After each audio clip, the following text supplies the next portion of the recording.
ဒီဗီဒီယိုကိုတွေ့ရင်လုံးဝကြုံသွားပါနဲ့နော်ဒါကကန်ဆက်မဲ့သူ energy ကြိုက်တဲ့သူတွေကိုပဲ FYP ပေါ်တက်ဖို့ manifest လုပ်ထားပြီးသားဖြစ်လို့ပါဒီ tower ကက်လေးပါတဲ့အတွက်ကိုမမျော်လင့်ထားတဲ့ကို့အတွက်အကျိုးမပြုတော့မဲ့မကောင်းတဲ့အရာတွေအားလုံးကို universe ကနေပြီးတော့ဖယ်ရှားရှင်းလင်းပေးမယ်လို့မြင်ရပါတယ်ဒါပေမဲ့လက်မသွားပါနဲ့နော်ဒီ Pentacles နဲ့ Ace of Cups လေးပါနေတဲ့အတွက်ကြောင့်ကိုကတစ်ချိန်လုံးက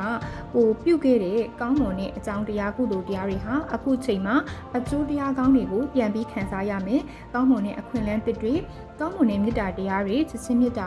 တွေကိုလက်ခံရရှိမယ်လို့မြင်ရပါတယ်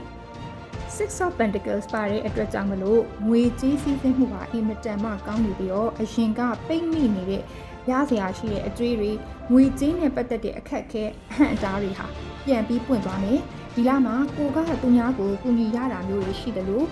ကိုလည်းသူများတွေကဒါမှမဟုတ်လို့ရှိရင်လူမစွမ်းနှက်မှဆိုလို့နှက်ကောင်းနှက်မြက်တွေကမဆာလို့ကိုဟာငွေကြေးလက်လာပါတွေပွင့်လန်းနေပါမယ်အလောက်ကင်မိုင်းမှာတော့ the tower ရဲ့ energy က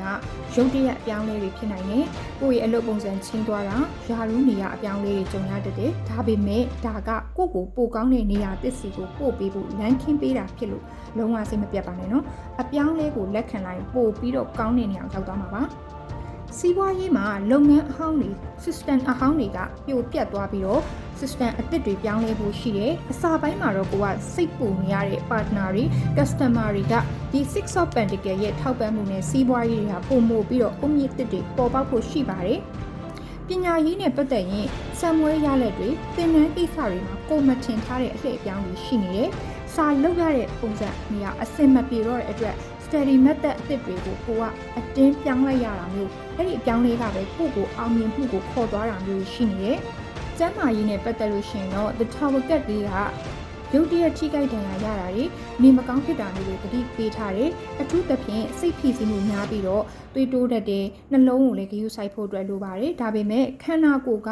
toxic တွေကိုလုံးဝဆွန့်ထုတ်ပြီးလို့ရှိရင်တော့ဒီ Ace of Cups အရာကျမ်းမာရေးပြန်ပြီးနလန်ထူလာပြီးတော့ကောင်းမွန်လာမှာဖြစ်ပါတယ်။အချစ်ရေးပိုင်းမှာဒီ Ace of Cups နဲ့ the tower အရာဆိုလို့ရှိရင် single တွေအတွက်ကတော့ XK ကိုအတွက် toxic ဖြစ်ခဲ့ relationship တွေကနေလုံးဝကိုကြောခိုင်းလိုက်ပြီးတော့အချစ်တစ်တွေနဲ့ဆုံရတတ်တဲ့စိတ်လှုပ်ရှားစရာရင်ခုန်တဲ့တစ်တွေလာလိမ့်မယ်နော်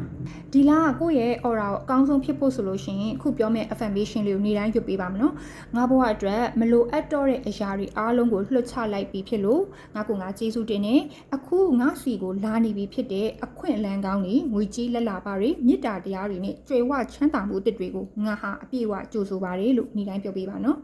ဒီ energy နဲ့ကန့်ညီတယ်ဆိုလို့ရှိရင်တော့ comment မှာ claim သွားပါအောင်နော်